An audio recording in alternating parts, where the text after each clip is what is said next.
புரட்சி தமிழர் அருமையண்ணன் எடப்பாடியாருடைய ஆணைக்கிணங்க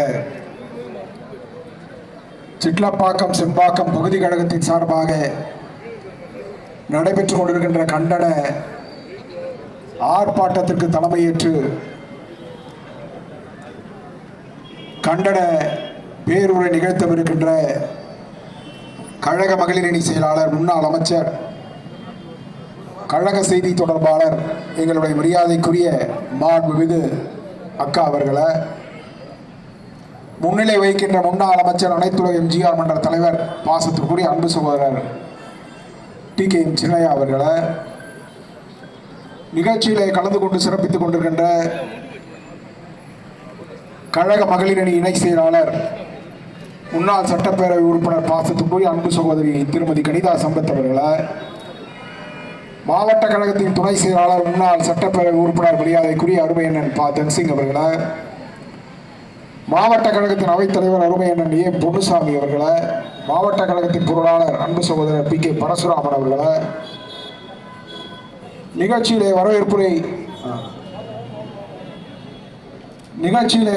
நிகழ்த்தி சிறப்பித்துக் கொண்டிருக்கின்ற முன்னாள் நகரமன்ற தலைவர், மாவட்ட மாணவரணி செயலாளர் அன்பு தம்பி சாந்தகுமார் அவர்களை, எங்களுக்கெல்லாம் வழிகாட்டியாக திகழ்ந்து கழக முன்னோடியாக கடந்த 40 ஆண்டு காலமாக என்னை போன்றோருக்கெல்லாம் பல நல்ல ஆலோசனைகளை வழங்கி இன்றைக்கும் எங்களுடைய வளர்ச்சியை கண்டு பெருமிதத்தோடு இந்த நிகழ்ச்சியிலே கலந்து கொண்டு சிறப்பித்துக் கொண்டிருக்கின்ற முன்னாள் ஒன்றிய கழக செயலாளர் அருமையண்ணன் NCK அவர்களை, நிகழ்ச்சியை மிக சிறப்பாக ஏற்பாடு செய்திருக்கின்ற ஆற்றல் மிகுந்த பகுதி கழகத்தின் செயலாளர், முன்னாள் சிட்லப்பாக்க பேரூராட்சி மன்ற தலைவர், அன்பிற்கினிய அருமை சகோதரர் ஈரா மோகன் அவர்களை, நிகழ்ச்சியிலே கலந்து கொண்டு சிறப்பித்துக் கொண்டிருக்கின்ற மாவட்ட கழக நிர்வாகிகளை, மாவட்ட பிரணி செயலாளர்களை, பகுதி கழக, ஒன்றிய கழக, நகர கழக செயலாளர்களை, ஆற்றல் மிகுந்த வட்ட கழக செயலாளர்களை, கழகத்தின் பல்வேறு பொறுப்புகளை தாங்கி நிற்கக்கூடிய கழக அலுவலர்களை, மாமன்ற உறுப்பினர்களை, பெரியோர்களை, தாய்மார்களை, உங்கள் அனைவருக்கும் என்னுடைய முதற்கண் வணக்கத்தினை தெரிவித்துக் கொள்கிறேன். கடந்த 3 மாத காலமாக பகுதி வாரியாக தாம்பரம் மாநகராட்சியின் அவலங்களை எல்லாம் தோல்வித்து காட்டுகின்ற வகையிலே ஆர்ப்பாட்டங்களை தொடர்ந்து நாம் நடத்தி கொண்டு வருகிறோம். அந்த வகையிலே தான் இன்றைக்கு இந்த சிட்லப்பாக்கம் நகராட்சியாக இருந்து மாநகராட்சியாக என்ற தரம் உயர்த்தப்பட்டிருக்கக்கூடிய இந்த சூழ்நிலையிலே,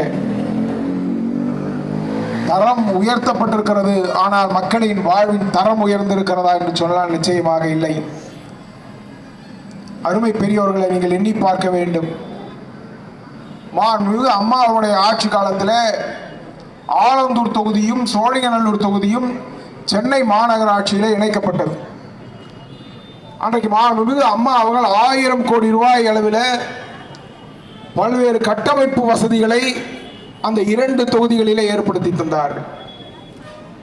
மாநகராட்சியில் இருக்கக்கூடிய மற்ற பகுதிகளுக்கு நிகராக, மற்ற தொகுதிகளுக்கு நிகராக அந்த 2 தொகுதியினையும் செம்மைப்படுத்தினார்கள், சீர்படுத்தினார்கள். ஆனால் இன்றைக்கு 5 பேரூராட்சிகளையும் 5 நகராட்சிகளையும் ஒருங்கிணைத்து மாநகராட்சியாக தரம் உயர்த்தி இருக்கிறார்கள்.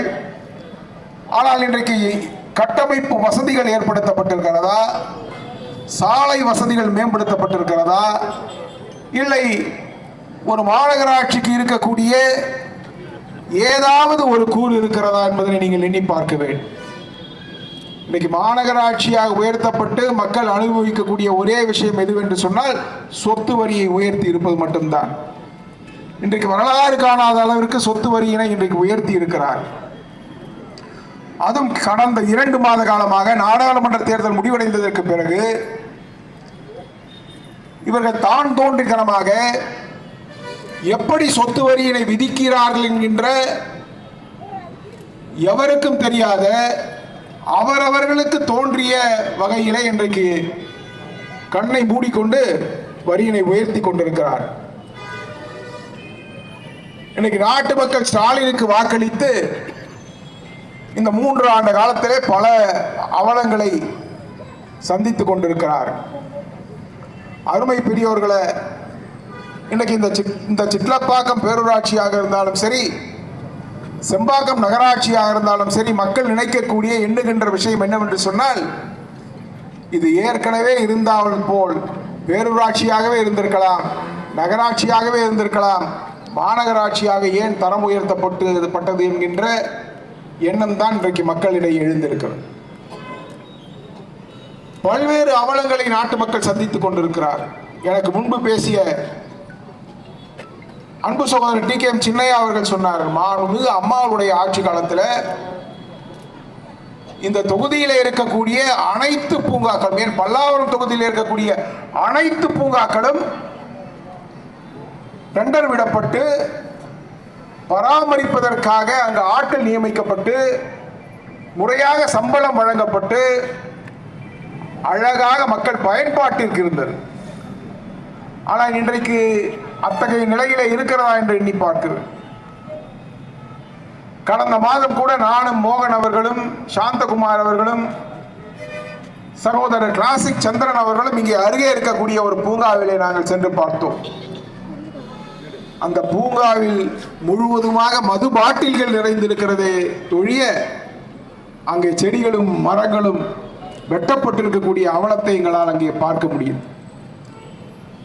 இன்றைக்கு பல்வேறு பூங்காக்கள் ரவுடிகளின் கூடாரமாக, மது கூடங்களாக இருக்கிறதே ஒழிய நாட்டு மக்கள் பயன் பெறத்தக்க வகையிலே எந்த விதமான அங்க வசதிகளும் ஏற்படுத்தப்படவில்லை என்பதுதான் நிதர்சனமான உண்மை. இங்கே அருகில் இருக்கக்கூடிய அம்மா உணவகம், நாங்கள் கூட கொரோனா காலத்திலே மாண்புமிகு அருமையண்ணன் எடப்பாடியார் அவர்கள் 9 மாதம் இலவசமாக அங்கே உணவுகளை வழங்கினார். 1000 பேர் உணவு உண்ணக்கூடிய அம்மா உணவகங்களிலே இன்றைக்கு 50-100 பேர் கூட இன்றைக்கு சாப்பிட முடியாத ஒரு நிலைமை ஏற்பட்டிருக்கிறது. அம்மா உணவகங்களை முடக்குகின்ற அரசாக இன்றைக்கு ஸ்டாலினுடைய அரசு இருக்கிறது. இதனை எல்லாம் நீங்கள் எண்ணி பார்க்க வேண்டும். அதே போல மாண்புமிகு அம்மாவுடைய ஆட்சி காலத்திலும் சரி, மாண்புமிகு அருமையண்ணன் எடப்பாடியாருடைய ஆட்சி காலத்திலும் இங்கே வீட்டு வசதி குடிநீர் இணைப்புகள் 8100 இணைப்புகள் தருவதற்கு ஏற்பாடு செய்யப்பட்டது.